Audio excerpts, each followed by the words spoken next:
اهلا بيكم يا اساطير، يلا نكمل دلوقتي الجزء التاني من حكايه ياو الشيطان المنتقم. متحمسين بقى؟ هيبقى انزلوا دلوقتي حالا وفجروا اللايكات واشتركوا في القناه كمان، ويلا بينا نبدا. بعد نهايه الجوله الاولى والتانيه اللي بطلنا عدى منهم بصعوبه كبيره، بيروحوا بعدها للجوله التالته من الاختبار، وبطلنا بيكون مع كوان اللي بيكون معجب جدا بالمعلمه بتاعتهم اللي بنعرف ان اسمها سايتو. لكن فجاه بتظهر قدام بطلنا بنت رئيس عيله نان كونج، وبتقول له انت ياو صح ولا ايه؟ بس كوان على طول بيكون معجب بيها جدا، بس البنت اتعصبت عليه وقالت له بس يالا. فياو بيأكد لها شخصيته وبيسألها انت مين اصلا، فبترد مش مهم تعرفني، لكن بتأكد ان هما لو اتقابلوا في الحلبة هتبقى نهايته على ايديها، وبتسيبه وتمشي بعد كده. فياو بيكون مستغرب جدا من طريقتها في الكلام معاه، اما كوان بيسأله هي مين ديت يا عم، وليه بتتكلم معاك كده اصلا؟ فياو بيقول له معرفش، دي اول مرة اشوفها دلوقتي اصلا. لكن فجأة المعلم بيقاطعهم وبيعلن بداية الجولة الثالثة، وبيشرح ليهم ان المنافسه بتاعتهم هتتحدد بالقرعه، وان الاسلحه مسموحه في القتال بس القتل ممنوع، وان اللي هيخالف القواعد ديت هيتقتل فورا. لكن على الجانب التاني بيكون في شخص بيحرض المتسابقين على ياو، وبيقول لهم ان اي حد يطلع قرعته مع ياو يقتله فورا في نفس الوقت. اما المعلمه سايتو بقى بتطلب من الكل يستعدوا للقتال، وكوان بقى كل ما يسمعها بيتجنن اكتر من اعجابه بيها. فياو وقتها بيضحك ويقول له انت يا معلم مش بتحب المعلمه ديت بس، ده انت بتحب كل الستات. لكن كوان بيسحب الرقم بتاعه وبيطلع 44، اما ياو بياخد الرقم 128، والقتال بيبدأ فورا والكل بيكونوا متحمسين جدا. اما ياو بقى بيكون واقف لاي حاجه ممكن تحصل، وبالفعل بيجي عليه الدور. فياو بيتوجه ناحيه الحلبه دلوقتي، وكل البنات الموجودين بيكونوا منبهرين بيه جدا لانه واثق في نفسه ووسيم كمان. اما الجوله بقى بتبدأ والخصم بيبان ان هو قوي بالفعل، لكن ياو بيفاجئهم انه بضربه واحده بيخلص عليه، والكل بيتفاجئوا جدا من قوته الكبيره.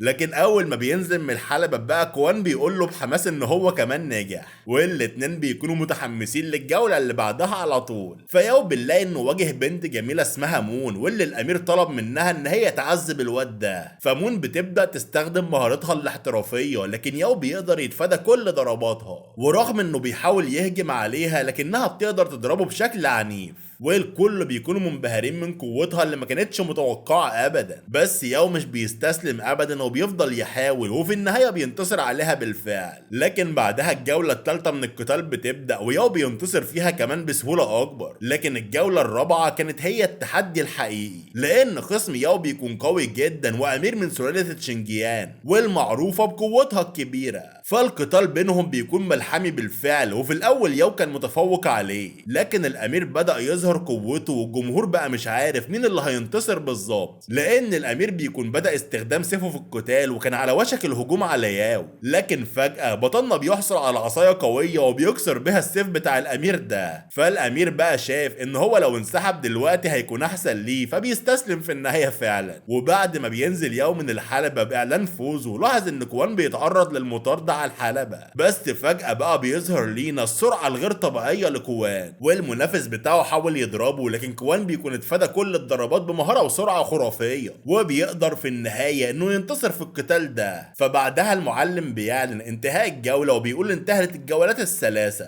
وبيكون فاضل اختبار اخير قدامهم، وان اللي هينتصر فيه هو اللي هيقدر يدخل المدرسة. فبعدها بقى بيشاور على سلم طويل جدا وبيقول ابدأوا في الانتشار التكتيكي، واللي يقدر يوصل لقمة السلالم ديت خلال ساعة واحدة بس هو اللي هيجتاز الاختبار. وبالفعل بقى الكل بيبدأوا يتسابقوا، ومعظم المتسابقين بيتعبوا وهم طالعين على السلم. لكن ياو رغم الصعوبة بيكون مكمل وفضل يصعد لحد ما وصل للقمة أخيرا. وأول ما بيوصل بقى بيلاقي شخص اسمه تشانج بيقول له رغم ضعف جسمك لكنك سريع بالفعل. لكن وقتها كوان كمان بيكون وصل للقمة أصلا في اللحظة الأخيرة. والمعلم بقى بيعلن إن 97 شخص بس قدروا يصعدوا للقمة، وإن هم دلوقتي رسميا طلاب في المدرسة دي، وبيعرفهم إن المشرف هيقول لهم كل التفاصيل بخصوص المدرسة. بس فجأة المعلم بيطير في الهواء، والطلاب أصلا بيكونوا متفاجئين جدا لأن عنده قدرات الطيران، ودوت معناه إن هو في مستوى ملك اليوان، واللي بيقدر يمنح القدرة للشخص على الطيران. وياو بيتمنى بقى إنه يوصل للمستوى ده، لكنه بيكون ماشي بقى وهو فخور بنفسه، لكنه بيتفاجئ بشخص مضروب ضرب مبرح جدا، وبيقول لياو بقى إن الناس سرقوا حاجتهم وضربوه كده كمان. فبطلنا بيستنتج إن اللي سرقهم هم من سلالة تشنجيان. فياو وقتها بيشيل الراجل على ظهره لانه مش قادر يمشي. بس كوان بيروح يساله عن اللي بيحصل، فبيرد ياو بيقول له اتسرقنا ولازم اوقفهم قبل ما يخرجوا من المدينه دي. اما في منزل لونج بقى الجنرال بيقول لياو ان الطبيب قال ان حاله ليه مش خطيره لكنها محتاجه ترتاح لشهور طويله. بس بعدها بيقول له الجنرال ان الحراس قدروا يمسكوا اللي سرقوهم بالفعل. فبطلنا بقى بيطلب ان هم يتعلموا درس قاسي، وفي واحد منهم بقى امير اصلا ويستبدلوه بالمال. اما بعد كده ياو بيتوجه لجده والسيده ليه وقال لهم ان بكره هيبدا رسميا في التدريب في المدرسه.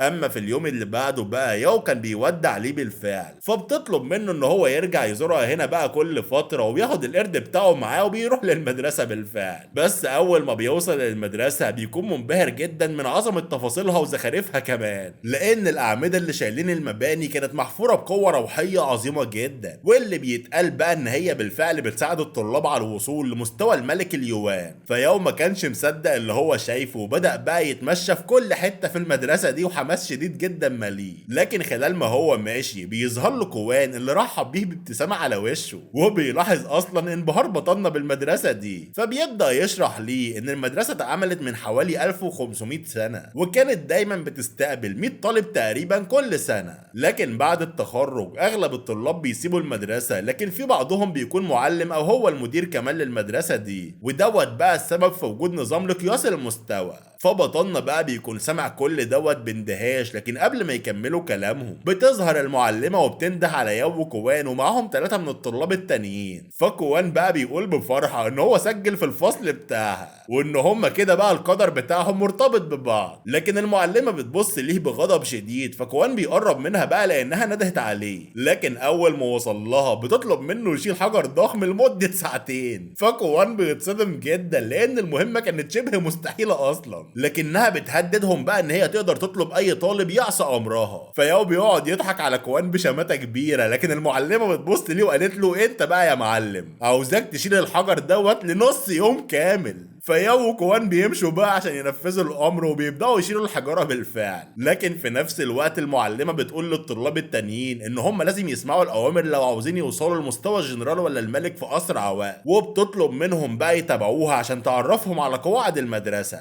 لكن خلال ما ياو وكوان شايلين الحجاره كوان بيبدا يتعب من اول ساعه وكان على وشك الاستسلام اصلا، لكن على عكسه ياو بيقدر يتحمل التعب، وبعد ساعتين كاملين كوان بيكون خلص التحدي بتاعه بصعوبه كبيره. اما ياو بقى بيكمل شيل الحجر لمده نص يوم كامل، وعلى طول التحدي بيكون خلص والمعلم بيجي ويسال ياو عن التحدي ده، فرد عليه بثقه وبيقول له مش سيء ابدا. فالمعلم بيدعو ياو وكوان عشان يرتاحوا بقى وياكلوا معاه، وبيوعدهم انه هيشرح لهم قواعد المدرسه عشان ما يتعاقبوش بالطريقه ديت تاني. وبنشوف ان هو خدهم في جوله عشان يعرفهم على اشهر المطاعم الموجوده هنا، واول ما بيخشوا المطعم بيكونوا مستمتعين جدا بالاكل وقاعدين يتكلموا ويضحكوا مع بعض. وده لحد ما ظهر شخص مستفز جدا وبدا يستفز وياو بيتعامل معاه كانه اقل منه في المستوى. بس بطلنا بقى بيكون هادي جدا وقادر يتحكم في اعصابه ومش بيرد عليه ابدا. بس بعد ما بيخلصوا اكل بننتقل لساحه التدريب، والمعلمه بتكون امرت كل الطلاب ان هم يلبسوا اساور الاثقال، وبتقول بقى ان ده هيساعدهم يزودوا قوتهم. ولما بيلبسوا الاساور ديت كلهم بيكونوا بيعانوا جدا من وزنها التقيل، وبنشوف اصلا ان كل طالب بيشيل حجر بنفس وزن الاساور الا ياو اللي كان الحجر بتاعه ضعف وزن باقي الطلاب اصلا. فطبعا بيسال المعلمه عن السبب، بس بترد عليه ببرود وقالت له اسمع الكلام من غير اعتراض يا. وبنشوف ان بسرعه بيعدي نص شهر عليهم في المدرسه، وبنلاقي ان ياو بقى اقوى بكتير فعلا لدرجه ان البنات بيكونوا معجبين بيه اكتر من الاول. اما المعلمه بقى بتكون مجمعه الطلاب وقالت لهم انهم دلوقتي جاهزين يختاروا كتاب فنون القتال، وبتأمرهم يروحوا وراها للمكتبه دلوقتي، وهناك بقى بيبداوا يقروا في الكتب على طول. اما في نفس الوقت المعلمه كانت بتشرح ليهم ان بعد 3 سنين من دلوقتي هيكون كل واحد منهم وصل لمستوى جنرال اليوان المتوسط، لكن لو حد منهم قدر يوصل لمستوى ملك اليوان هيكون هو الرئيس في المكان ده، وممكن يبقى رئيس مدينه اكبر كمان. ولما الطلاب بيسمعوا الكلام دوت بيتحمسوا جدا لان رئيس مدينه بيعادل ضابط امبراطوري. فالمعلمه بتكمل وقالت ان هم هيخوضوا تدريب تدريب قتل الوحوش، ودوت بيكون عبارة عن حمل 100 كيلو كاملين. لكن فجأة بيظهر معلم تاني وبيبدأ يشرح ليهم ان مهمتهم دلوقتي هي ان هم يختاروا كتاب قتالي من المكتبة، وان هم عندهم فرصتين وبس، وان هم لو ضيعوا الفرص ديت من غير ما ياخدوا اي كتاب هيخرجوا بره المدرسة فورا. وبنشوف ان فجأة الكتب كلها بتطير في الجو وبدأت تلف زي اعصار ناري، فالطلاب بقى بيتسابقوا عشان ياخدوا كتاب من الكتب دي. بس المشكلة الاكبر ان الكتب كانت ملفوفة بحلقات من النار، فواحد من الطلاب بيقدر ياخد كتاب بفضل حكمته وسرعته كمان. اما ياو بيكون واقف يتأمل الموقف وبيفكر هيعمل ايه بالظبط، لكن بعد تفكير عميق بيقدر ياخد كتاب هو كمان بالفعل، وبعدها بيتوجه على مكتب التسجيل عشان يكمل الخطوة اللي بعدها. فالمعلم بيقول لياو ان الكتاب اللي معاه دوت اسمه سخط الشيطان، وان محدش قدر يحصل عليه اصلا من 100 سنة فاتوا، لكن بيعرفوا انه ملوش اهمية. بس فجأة في بنت جميلة جدا بتظهر وبتقول لياو ان هي هتسلفه الكتاب بتاعها في فنون القتال. بس الكل بدأ يبص للبنت باعجاب شديد، لكن بطلنا بقى بيشكرها وقال لها انه مش هيقدر ياخد الكتاب ده، لكنها بتكون مصرة وبتقول له ياخده ويرجعوا لها بعد 3 ايام ولا حاجة. بس بطلنا بيكون مصر على الرفض وقال لها ان هو معاه كتاب اليوان الخاص بيه. بس قبل ما الحوار دوت ينتهي بيظهر واحد تاني وبيقرر يتخانق مع ياو بقى عشان البنت معجبه بيه، وبيقول له قابلني يالا بعد 3 ايام في الحلبه، ومشي من غير ما يستنى رد بطلنا اصلا. فالبنت على طول بتعتذر بلطف كبير لبطلنا، وبنعرف بعد كده ان اسمها بيلا. بس خلال ما هم في المطعم بقى واحد بيحكي ان جانج اللي معجب ببيلا دوت في مستوى اعلى بكتير من بطلنا، ودوت معناه ان ياو صعب جدا يهزمه. لكن ياو بيطمنهم وقال ان معاه كتاب قبضة الذبح المجنونة، ودوت هيخليه يهزم الاعداء اللي اعلى منه اصلا. وبيتضح لينا ان الكتاب دوت بتاع جده اصلا. فياو وقتها بدأ يتدرب على طول، وبالفعل بيلاحظ تقدم ملحوظ في قوته دي. لكن بعدها بنكتشف ان الامير هو اللي حرض غانجا على ياو، لكن رغم كده ان الامير حذره من قوة ياو لانها مش متوقعة ابدا. وعلى طول بقى بنروح لساحة التدريب، وكان في رهان على القتال، والكل بيراهنوا على غانج لانه في مستوى اعلى اصلا. لكن ياو بيراهن على نفسه ب5000 عملة، ودوت بيوضح للكل ثقته الكبيرة في نفسه. وبنشوف بقى ان المعركة بتبدأ بالفعل وكانت صعبة جدا، لكن في النهاية ياو بيقدر يستخدم كل قوته وبينتصر وسط دهشة الكل من قوة اللي فاجئتهم. وبعد المعركة بقى بنلاقي ان بيلا جات لياو وقالت له ان هي معجبة بيه بالفعل، لكنها بتمشي على طول من غير اي رد وهي محرجة جدا. بس بعدها بقى واحد من عيلة ياو بيظهر وقال له انه مش مصدق ان بطلنا كان بيخدعهم طول الوقت وبيقول انه غبي، وهو في الحقيقة مخبي كل القوة الضخمة دي، وبيبان عليه ان هو غيران جدا اصلا. بس بيكون في طالب تاني اسمه لو، وبيبدأ يبين غيرته بشكل كبير وبيكون عاوز يتحدى بطلنا اصلا. لكن المعلمة وقتها بتتدخل وبترزعه على وشه، وبتقول للكل ان مش سهل ابدا حد يتنمر على التلاميذ بتوعها، وبتسيب المكان على طول. فياو بيروح وراها على طول، ولما بيوصلوا للمكان بتاعها بتعرض عليه المعلمة ان يكون تلميذ مباشر عندها. لكن بطلنا بيكون استغرب ورفض الكلام دوت، وبيقرر ان هو يكون متدرب فردي. وبعدها بنشوف ان المعلمة بتحكي لجد بطلنا عن اللي حصل، فالجد بيقعد يضحك على كل اللي حصل ده. اما في الليل بقى بنلاقي ان بطلنا كان بيتأمل بهدوء، بس فجأة القرد اللي معاه بدأ يتغير بشكل غريب. فياو بيقول لنفسه ده شكله كده وصل لمستوى جديد، ويا ترى ايه الصعوبات اللي هتواجه ياو وهل هيقدر يتغلب عليها بالفعل؟ ده اللي هنعرفه في حلقتنا الجاية. لكن دلوقتي بقى محدش ينسى اللايك والاشتراك في القناة، واشوفكم على خير يا اساطير. سلام.